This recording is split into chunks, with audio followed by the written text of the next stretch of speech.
1000 ದಿನ ತುಂಬಿರ್ತಕ್ಕಂಥ 1000 ದಿನ ತುಂಬಿದೆ, ಲಕ್ಷ ಜನಕ್ಕೆ ಹಕ್ಕುಪತ್ರ ಕೊಡ್ತಾ ಇದೀರಿ, ಏನ್ ಹೇಳ್ತೀರಿ ಸರ್ ಈ ಸಂದರ್ಭದಲ್ಲಿ? ನಾವು ಏನು ಮಾತು ಕೊಟ್ಟಿದ್ದೀವಿ ಅದರಂತೆ ನಡೆದಿದ್ದೀವಿ. ಇದು 1000 ದಿನ ಆಚರಣೆ ಮಾಡ್ತಾ ಇರ್ತಕ್ಕಂಥದ್ದು ಇದು ಒಂದು ಮೈಲಿಗಲ್ಲ.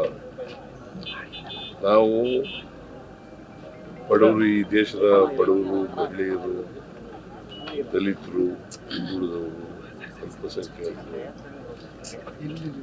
ಇವ್ರನ್ನೆಲ್ಲ ಆರ್ಥಿಕವಾಗಿ, ಸಾಮಾಜಿಕವಾಗಿ ಶಕ್ತಿ ಕೊಡ್ತಕ್ಕಂಥ ಕಾರ್ಯಕ್ರಮ. ಇದನ್ನ ಮುಂದುವರಿಸ್ತಕ್ಕಂಥ ಕೆಲಸವನ್ನ ಮಾಡ್ತೀವಿ.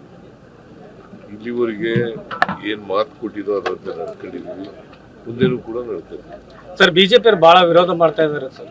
ಸಾಧನಾ ಸಮಾವೇಶ ಅಲ್ಲ, ಸೂತಕದ ದಿನಾಚರಣೆ ಯಾಕೆ ವಿರೋಧ ಮಾಡ್ತಾರೆ ಅಂದ್ರೆ ಹೊಟ್ಟೆ ಕಿಡ್ನಿಯಿಂದ ಮಾಡ್ತಾ ಇದ್ದಾರೆ. ಯಾಕೆಂದ್ರೆ ಅವ್ರು ಏನು ಮಾಡ್ಲಿಲ್ಲ 4 ವರ್ಷ, ಅದಕ್ಕೋಸ್ಕರ ವಿರೋಧ ಮಾಡ್ತಾರೆ. ಯಾವ ಪುರುಷಾರ್ಥಕ್ಕೆ ಮಾಡ್ಬೇಕು ಈ ಕಾರ್ಯಕ್ರಮ ಅಂತ ಯಾಕೆ ಅವ್ರು ಹೇಳ್ತಾರೆ. ಅಲ್ಲಪ್ಪ, ನೀನ್ ಹೇಳಯ್ಯ, ಅವ್ರು ಹೇಳೋದು ಇಲ್ಲಿ, ನೀ ಹೇಳಪ್ಪ. ಭ್ರಷ್ಟಾಚಾರ ತುಂಬಿದೆ, ಆರ್ಥಿಕತೆ ಕುಸಿದಿದೆ, ಈ ಸಂದರ್ಭದಲ್ಲಿ ಯಾಕೆ ಮಾಡ್ಬೇಕು ಸಾಧನಾ ಸಮಾವೇಶ ಅಂತ ಹೇಳ್ತೀವಿ. ಯಾರು ಬಿಜೆಪಿ ಅವರು 6 ವರ್ಷಕ್ಕವರು ಬೆಳಿಗ್ಗೆ ಮಾತಾಡಿದ್ದಾರೆ, ಸುನೀಲ್ ಕುಮಾರ್ ಅವರು ಮಾತಾಡಿದ್ದಾರೆ. ಏನ್ ಮಾಡಿದ್ರು ಅವರು 4 ವರ್ಷದಲ್ಲಿ? ಏನ್ ಮಾಡಿದ್ರು? ಈಗ 2018ರಲ್ಲಿ 600 ಭರವಸೆಗಳು ಕೊಟ್ಟಿದ್ರು. Not even 10% of the promises which have been made to the people of Karnataka, they could not able to fulfill them. ಇದು ಪರಿಸ್ಥಿತಿ ಇದ್ದದ್ದು.